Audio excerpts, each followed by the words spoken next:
4 number, ওয়া আহিব্বা লিন-নাস মা তুহিব্বু লিনাফসিকা তাকুন মুসলিমা।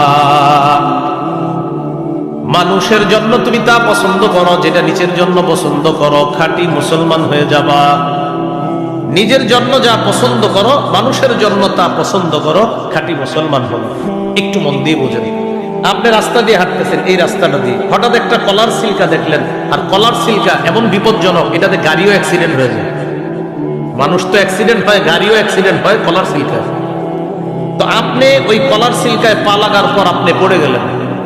এখন আপনি তাকায় দেখলেন এই জায়গায় একটা জানালা খোলা, ও মনে হয় এই বাড়ির লোকেরা কলা খায়া সিল্কাটা ফেলাইছে। এই জন্য আপনি নিয়ত করে ফেললেন কি, দাঁড়াও তোমগো বাড়ির মেন গেটে কলার সিল্কাটা রাখবো, সবগুলা পরার পর বুঝবো। এখন এই যে আপনি কলার সিল্কাটা সরানোর পরিবর্তে ওদের বাড়ির দরজায় নিয়ে রেখে দিলেন, এই নিয়তে যে তারাও যেন কষ্ট পায়। হাদিসের ভাষ্য অনুযায়ী আপনি খাঁটি মুসলমান হতে পারেন না।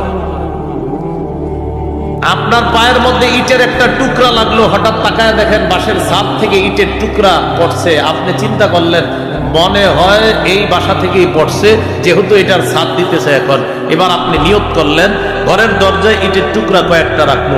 রাজমিস্ত্রি যারা আছে ওরাও যেন ইটের টুকরার উপরে পড়ে ব্যথা পায়, তারপর বুঝতে পারবে আমি ইটের টুকরার পায়ে কি পরিমাণ ব্যথা পাইছি। এই নিয়তে আপনি ইটের টুকরা কতগুলা ঘরের দরজায় রেখে দিলেন। হাদিসের ভাষ্য অনুযায়ী আপনি খাঁটি মুসলিম হতে পারেন না। রাসূলুল্লাহ সাল্লাল্লাহু আলাইহি সাল্লাম বলেন, কোন ব্যক্তি যদি রাস্তা থেকে কষ্টদায়ক বস্তু এই নিয়তে সরিয়ে দেয়, কলার সিল্কা, ইটের টুকরা, ছোট্ট কোনো কাটা ইত্যাদি অথবা যে কোনো কিছু সরায় দেয় এই নিয়তে যে আমার কোনো মুসলমান ভাই বোন যেন কষ্ট না পায়, গফারাল্লাহু লাহু মা তাকদ্দামা মিন যামবি, আল্লাহ তার আগের সব গুনাহ মাফ করে দেন।